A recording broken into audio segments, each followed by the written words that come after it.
Hey, what's up guys? Today I'll show you a horror slasher film, FRAYED. Spoiler ahead, watch out and take care. The movie begins with a video recording of Sarah's 5th birthday, and the sheriff is a party clown. Sarah's big brother smashes the pinata to pieces in the video. He also takes Sarah's music box, blows away all of Sarah's birthday candles, and even maniacally laughs. Due to this, their mother asks her son to go to his room. Their mother walks into the son's room and sees him watching the music box. After a minute, he approaches their mother. Soon after, the recording shows their mother being brutally beaten by a bat in the face. After the murder, Sarah calls the police to report their dead mother. Sarah tells the police that her sheriff father is not home, only her brother. When the police arrive, the police take away the brother and bring him to a psychiatric hospital. The psychiatrist informs the sheriff about his son's mental situation. She reports that the son severely suppresses his memories to cope with displeasing events like killing his mother. She adds that the son suffers from dissociative identity disorder, where he profoundly buries disturbing memories to the point that he doesn't remember any of them, and his perception of reality has distorted. Years pass, and the son is still in the psychiatric hospital. The sheriff visits his son to hear about any updates. Unfortunately, none of the treatments they offer work, so the psychiatrist offers the sheriff to transfer his son into a more trustworthy psychiatric hospital. The sheriff leaves the hospital disheartened by the news and drives on the main road on his way home. Meanwhile, outside the hospital is the guard, who's surveying the hospital's area. Suddenly, he sees a clown in the forest, who attacks him in the head. He falls on the hillside and hits his head. The guard tries to ask for help, but it shows no one coming to rescue him. As for the sheriff, who recently arrived home, the new wife welcomes him and asks about the son's situation. He informs her that he has scheduled a transfer for the son. The sheriff looks for Sarah, preparing with her friend in the upstairs bathroom. Sarah and her friend doll themselves to look presentable for their secret camp with their boyfriends in the bathroom. But to leave the house, her friend convinces her to lie to her father. The sheriff in his bedroom stares outside the window, reminiscing when his son and his late wife used to be happily playing in the backyard. Suddenly, his wife's beaten face flashes in his mind, interrupting him, and to his surprise, the new wife is calling him. Meanwhile, the Samaritan finds the guard on the road, and when he sees the Samaritan, he passes out. The guard then sees a flash of a young son, staring at a softball team photograph hanging outside his hospital bedroom. Players in the photo oddly resemble Sarah, her friend, the sheriff, and other people in the town. In the sheriff's house, Sarah's friend snoops around the brothers' medical files and learns about the misfortune of their mother and the brother. Suddenly, Sarah's unexpected appearance startles her friend, who even comments how terrible the happenings are to their mother. Afterward, the sheriff and the new wife catch Sarah and her friend stooping in the brother's file. The new wife tries to call out Sarah's friend for meddling, but the sheriff stops her. So the girls quickly lie that they'll go to the movies and head upstairs to get their stuff. Once outside, Sarah carries the camping kit to the truck bed floor when suddenly the sheriff appears with a serious face. The girls assume that the sheriff is mad, but he smiles only to lend his flashlight and bids safety to the girls. So the girls leave the house happily. The sheriff returns home and washes the dishes. The new wife brings up the sheriff's lenient treatment to Sarah, despite her disrespect to the new wife. Their talk leads to a fight. Meanwhile, the guard recollects seeing the clown in the woods. The Samaritan explains that the guard needs to go to a hospital because he had found him almost lifeless on the road. Upon saying this, the Samaritan feels an eerie atmosphere around the guard.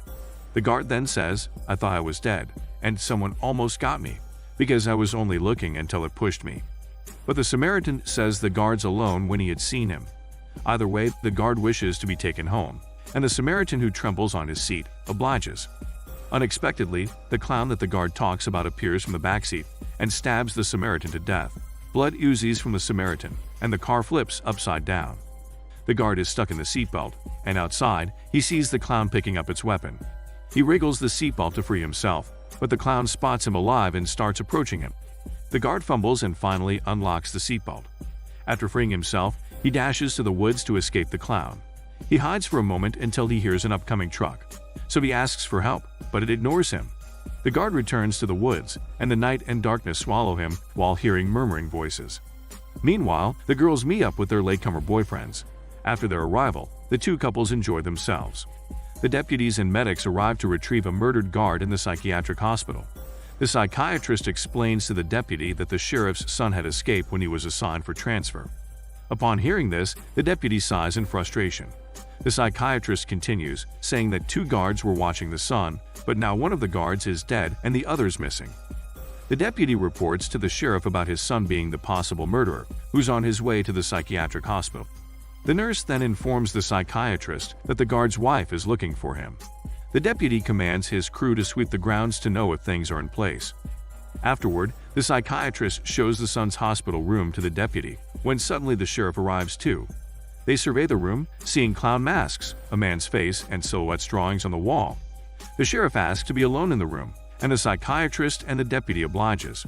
The sheriff finds a charcoal drawing of a boy cornered in a room, with a big man's shadow on the door. Upon investigating, the sheriff discovers a hole behind the table. He enters inside and finds "Daddy" written over the wall, as well as a giant creepy clown chalk portrait on the wall. It's the similar clown who's chasing the brother in the woods. He stares at it until he receives a radio brief about a car incident, reporting they had found a name tag, Gary, which is exactly his son's name. The sheriff sighs, thinking it must be his son who had caused the incident. On the other hand, the guard reaches an empty house. He enters inside, asking if someone's home, but no one answers. The guard continues to move forward and stumbles upon a room. He finds a television, recently used cigarettes on the ashtray, and a telephone. He tries to call for help when suddenly the door's hanging bell chimes, so he grabs and equips himself with a hammer from the room. The guard quickly checks the windows and catches the clown killing the house owner. So he hides in the house, but the clown spots him and follows him inside. The guard returns to the room, attempting to barricade the door with a table, but the clown inserts its hand into the room, preventing the guard from closing the door. The guard tries to hammer the clown's hand, but it's too strong that it manages to hold his wrist. There is no choice left. The guard escapes through the room's small window, where the clown nearly catches him.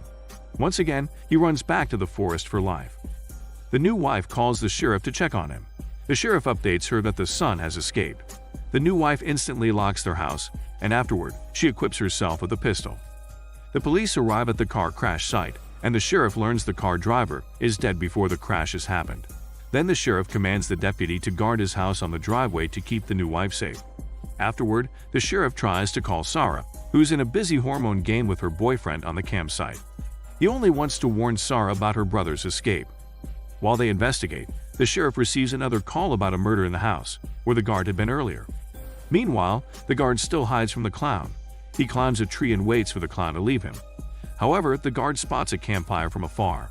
It's the same fire where the girls and their boyfriends are camping. So he goes to the campfire and warns the campers. At the campsite, Sarah finally answers the call from her dad. But when she answers it, her boyfriend takes her phone and throws it away. Unaware of what Sarah's been doing, the sheriff still informs her to leave the forest immediately and ends the call. But Sarah doesn't hear this, who instead invites her boyfriend to continue their game. On the other hand, the police arrive at the reported house and find the dead owner outside his home. The sheriff then checks the room's back window and discovers a piece of fabric from a guard uniform. Sarah and her boyfriend are still busy with their game when they suddenly hear the guard shout. Her boyfriend exits the tent and meets her friend's boyfriend outside to check out the guard. Sarah and her friend hear the guard warning their boyfriends to leave and call the police. Suddenly, the guard shouts, "Behind you," and the girls hear a stabbing noise outside. The girls scream while the tent's door opens, only to see the guard telling them he's there to help. The girls and the guard rush to Sarah's car. Sarah's friend sits beside Sarah, who's driving the car, while the guard is on the truck bed floor.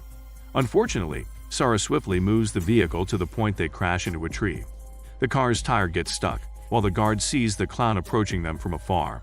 While Sarah repeatedly rocks the car back and forth, the clown reaches the back of the truck, so the guard kicks the clown away. Luckily, Sarah frees the tires and finally heads towards her house. The girls arrive at the sheriff's house and meet the deputy outside. They cryingly inform him of what had happened at the campsite.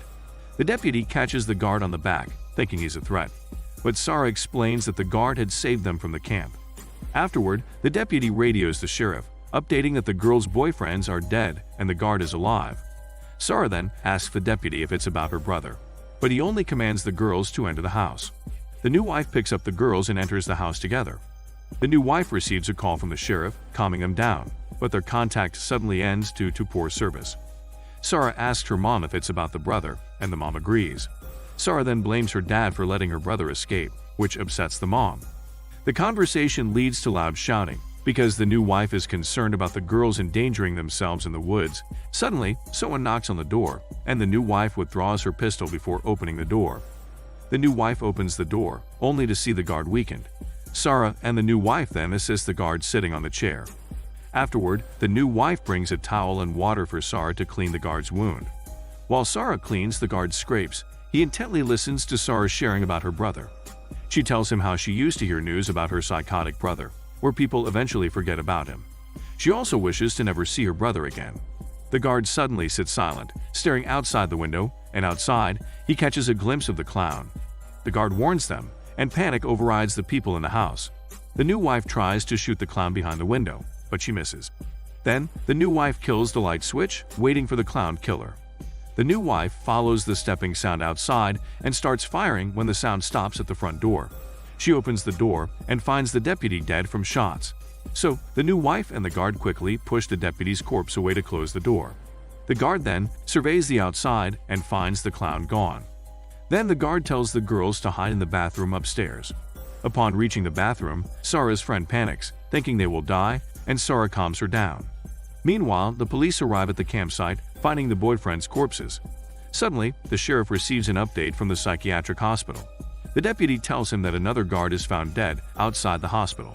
The sheriff ponders the news, and suddenly, it strikes him. He realizes the guard whom the deputy had reported is not the guard but his son. The sheriff immediately calls his wife, but she barely understands his warning due to poor service. The new wife turns to her back, and suddenly, the clown is already inside the house and kills her. The girls hiding in the bathroom hear a gunshot from downstairs.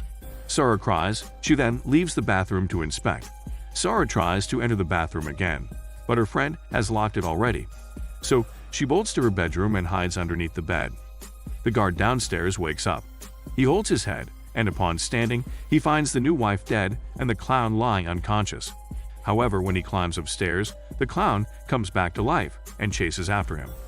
Sarah trembly cries in fear, and outside her room, she hears her friend scream while the clown attacks her to death. Sarah then hears the clown's footsteps approaching, so she equips herself with a pair of scissors and hides behind her cabinet. The clown enters Sarah's bedroom and searches for her. Sarah peeks through the gap of the cabinet doors, and suddenly the clown grabs her, beating her up. Afterward, it strangles her, but Sarah says, "Gary." The clown faces the mirror, revealing the brother is the clown all along. Upon hearing Sarah call him, the brother falls to his knees. Memories flash in his mind when he murders all the dead people that the police are investigating, including the new wife and Sarah's friend. Suddenly he sees the clown again, attempting to stab it with Sarah's scissors, but Sarah can only see her brother. So, Sarah brings out her music box to calm down the brother.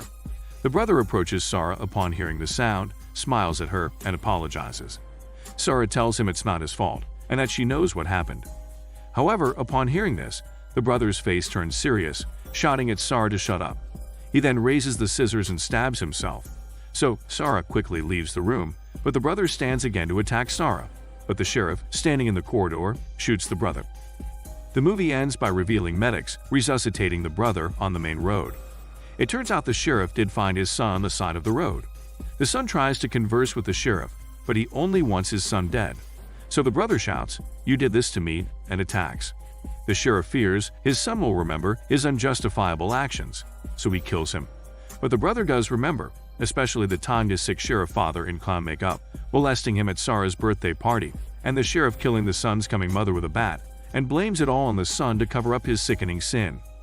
Since the son is dead after falling from the hillside, everything that's happened, from riding the Samaritan's car to meeting his sister Sarah, is only the son's elaborate fantasy before dying completely.